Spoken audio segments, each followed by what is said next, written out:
ওখানে থাকে। ও আচ্ছা, আর আপনার ছেলে মেয়ে আছে নাকি? একটা ছেলে আর একটা মেয়ে। তারা কি করে? ছেলেটারও অবস্থা সেই অ্যাক্সিডেন্ট করি, ছেলেটার সেই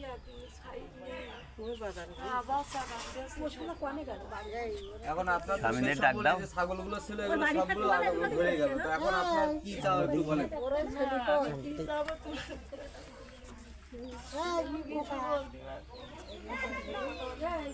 তো আমাদের শার্শা থানার বর্তমান এমপি সাহেবের দৃষ্টি আকর্ষণ করছি, আপনি একটু এই বিষয়টা একটু দেখেন। এনারা খুবই গরিব ফ্যামিলি, আর এনাদের এই গরিব ফ্যামিলিতে মনে করেন যে 4-5টা ছাগল ছিল, যা ওনার মনে করেন যে দেখাশোনা করতো, আর এই ছাগলের দ্বারা তাদের অনেক কিছু উপকার হইতো। আর তার আছে আমাদের যে কাকা আছে, উনি ভ্যান চালক আছে, তো যে বাড়ি ঘর আপনারা দেখতেছেন।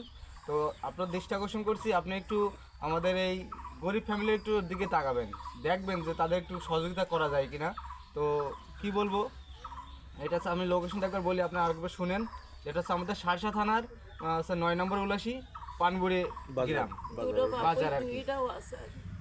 তো চাচি, আপনি একটু আমাদের বর্তমান এমপি সাহেবের দৃষ্টি আকর্ষণ করে একটু কিছু বলেন, যে আপনার জন্য একটু সহযোগিতা পান। আপনি বলেন, আপনি একটু বলেন, তাহলে ভালো হয় আর কি। বলেন বলেন। যে দুটো মানুষ, দুটো ছেলেটাও প্রতিবন্ধী, বাপও প্রতিবন্ধী, স্বামীরাও প্রতিবন্ধী, সেটা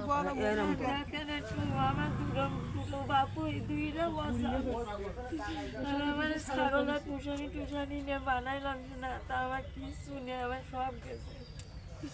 তা আপনাকে দয়া লাগলে একটু সাহায্য করতে পারেন কি? দেখেন, তো যাই হোক, আপনারা যারা ভিডিওটা দেখছেন, ভিডিওটা বেশি বেশি শেয়ার করবেন, যেন আমাদের শার্শা অর্থাৎ ভিডিওটা যেন দেখে মানুষ একটু তাদেরকে হেল্প করে।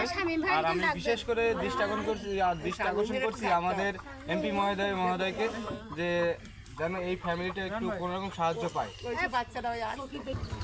এই যে এইটা দেখেন, তো এই যে আমার, এটা আপনার বাসা না? এই যে ছাগল এগুলো পুষছে কেমন, আপনি কি জানেন? আপনি জানেন না? না, তো দেখেন আমাদের কাকি কিন্তু বললো, আর এই যে ওনার ছেলে, তার অবস্থা একটু দেখেন আপনারা, তার আসলে ফ্যামিলি অবস্থা খুবই খারাপ।